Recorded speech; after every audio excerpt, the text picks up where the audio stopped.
It's pretty safe to say, God give it, God take it away. It's the worldwide American way. What's going on, team? Proof here, and today I'm coming at you with the next recruit report.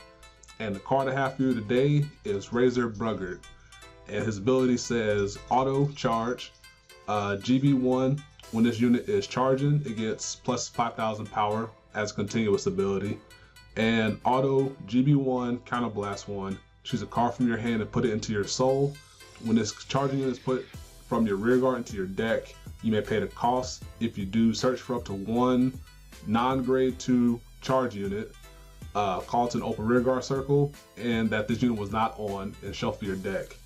So it has a lot of restrictions combined within it, which makes it a pretty awkward card, but it does have some utility that we can utilize with it. And the best utility that I've seen is that you can combine it with your Agrias and your Picaros, and probably in the context of the bad end deck as well, especially because the other unit gets out the way after your bad end, or after it attacks because of the bad end ability. But in those contexts, you can use it to call out your primary target, which is going to be your Rising Great Stars, just because there's a nice interaction there where he attacks while charging, of course. He returns back to the deck. You use his ability, so you counterblast 1, you search out a Great Star, and then Great Star does his ability, which is counterblast 1, put a card from your hand into the soul, and then you call out a Bruggard again.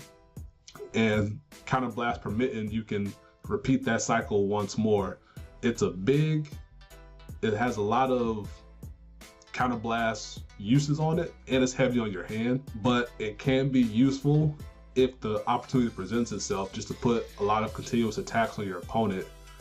Say on your Picaro turn, and like you have nothing really left to give, but you have enough to Picaro, and you have some counterblast to use, you can use it to spit out a board, and you have like 2 counterblasts left. You can use those counterblasts remaining to combine them into calling out your Great Stars into your Bruggards, and just combine it up and put your opponent in a position where they thought they had the game won, but then you hit them with this potential 6, 7, 8, 9 attack combo just off your Picaro turn, and now you've squeezed out a victory from the jaws of defeat.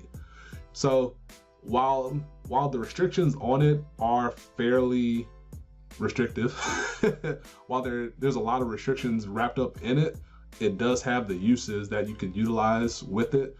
I feel it's going to shine more in a non Hellhard 8 deck, just because with Hellhard 8 you're more aiming to use the line with your Frog Raider, and Bruggard works best outside of the Frog Raider column, if that makes sense, and you have enough calls from it to already utilize that column. So if you're using a more traditional non-Hellhard 8 Rising deck, Bruggard here will be very useful in that 1 of, 2 of slot, probably a 2 of, even though our boy Gus exists now to make use of that. And with your bad end deck, since he's not Rising restricted, you can use him to call out a Great Star or something, just to help you keep utilizing that counterblast, or a Hive Maker just to use in the context of your double break ride or your break ride turn and stuff like that. So it does have applications. You just need to be mindful of how you can work your board space around it just to maximize his potential. And I think he does have a lot of really good potential. Excuse me. So yeah, that'll do it for Bruggard here. That'll do it for me. Hope you enjoyed. This is going to go on the playlist with the rest of them. And let me know what you think about him, because I think it's a really cool card that we can find a lot of potential uses in. So yeah, that'll do it. And until next time, peace. Be easy.